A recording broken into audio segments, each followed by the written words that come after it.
Hello friends, ഇന്ന് നമ്മൾ വന്നത് ഹിസ്റ്ററിയിലെ ഫസ്റ്റ് ചാപ്റ്ററായ ഒറിജിൻ ഓഫ് ദി ഹ്യൂമൻ എന്ന പാഠവുമായിട്ടാണ്. ഈ പാഠം കൊണ്ട് ഉദ്ദേശിക്കുന്നത് ആദിമ കാലഘട്ടത്തിൽ നിന്ന് മനുഷ്യർ എങ്ങനെയാണ് ഈ കാലഘട്ടത്തിലേക്ക് എത്തിയതെന്നാണ് ഈ ചാപ്റ്ററിൽ പറയുന്നത്. അപ്പോൾ ഇത് നമുക്കൊന്ന് ഷോർട്ടായി നോക്കിയാലോ. On the origin of the species എന്ന ഗ്രന്ഥം എഴുതിയത് ചാൾസ് ഡാർവിനാണ്. വർഷം ഓർമ്മിച്ച് വെക്കുക, 1859. ഫ്രീക്വൻസസ് ഓഫ് മോഡേൺ ഹ്യൂമൻ ബിഗൈൻ എന്ന് വെച്ചാൽ ആധുനിക മനുഷ്യരുടെ മുൻഗാമികൾ, പ്രീമൈറ്റ്സ്, ഹോമിനോയിഡ്സ്, ഹോമിനിഡ്സ്.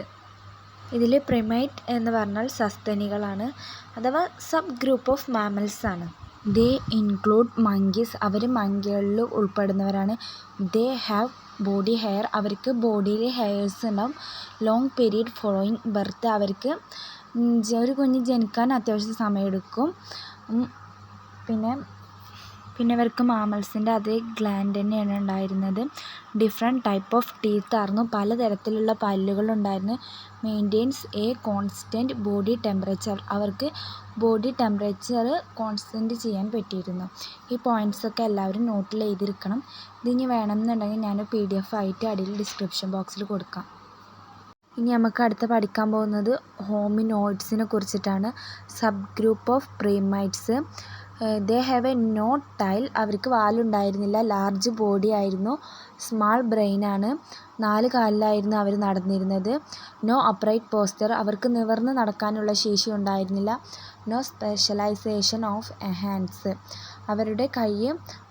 അവർക്ക് കൈവഴക്കം ഉണ്ടായിരുന്നില്ല, അഥവാ കൈയൊന്ന് നേർച്ചൊന്ന് ചലിപ്പിക്കാനായിരുന്നില്ല. നെക്സ്റ്റ് ടോപ്പിക് ഹോമിനിഡ്സിനെ കുറിച്ചിട്ടാണ്. സബ് ഗ്രൂപ്പ് ഓഫ് ഹോമിനോയിഡ്സ്, ഹോമിനോയിഡ്സിൻ്റെ ഒരു സബ് ഗ്രൂപ്പാണ് അവർ. ലാർജ് ബ്രെയിനാണ് അവർക്കുള്ളത്. 2 കാലിൽ നടക്കാൻ കഴിഞ്ഞു. അപ്രൈറ്റ് പോസ്റ്റർ, നിവർന്ന് നടക്കാനുള്ള ശേഷി.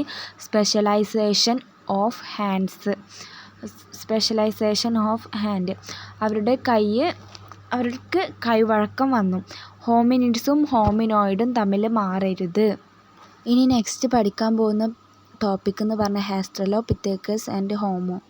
ഹെസ്ട്രലോപിത്തേക്കസ് സദേൺ ഏപ്പ്, വാനരദേശത്തെ വാനരൻ എന്നാണ് അറിയപ്പെടുന്നിരുന്നത്. ദേ ലീവ്ഡ് ഇൻ ഫോറസ്റ്റ്, അവർ കാട്ടിലായിരുന്നു താമസിച്ചിരുന്നത്. സ്മാൾ ബ്രെയിൻ, ചെറിയ ബ്രെയിനായിരുന്നു. ലാർജ് ടീത്ത്, അവർക്ക് വലിയ പല്ലുകൾ ഉണ്ടായിരുന്നു. Consider has the first stone tool maker, അവരാണ് ഫസ്റ്റ് സ്റ്റോൺ ടൂൾ മേക്കറായി അറിയപ്പെടുന്നത്. ഹോമോ മീൻസ് മാൻ, അവർക്ക് ലാർജ് ബ്രെയിനാണ്, സ്മാൾ ടീത്താണ്. ലീവ്ഡ് ഇൻ ഗ്രാസ് ലാൻഡ്, അവർ ഗ്രാസ് ലാൻഡിലായിരുന്നു താമസിച്ചിരുന്നത്. ഇനി ഹോമോയെ 3ആയി വിഭജിച്ചിട്ടുണ്ട്. Types of homo habilis, tool makers, അവർക്ക് ടൂൾ ഉണ്ടാക്കാനുള്ള ആൾക്കാരാണ്. ഹോമോ ഇറക്റ്റേഴ്സ്, അപ്രൈറ്റ് മാൻ, നിവർന്ന് നടക്കാനുള്ള ശേഷിയുണ്ടായി. ഹോമോ സാപ്പിയൻസ്, തിങ്കിങ് മാൻ, എല്ലാ കാര്യങ്ങളും ചിന്തിച്ച് ചെയ്യാനുള്ള ശേഷി അവർക്കുണ്ടായി.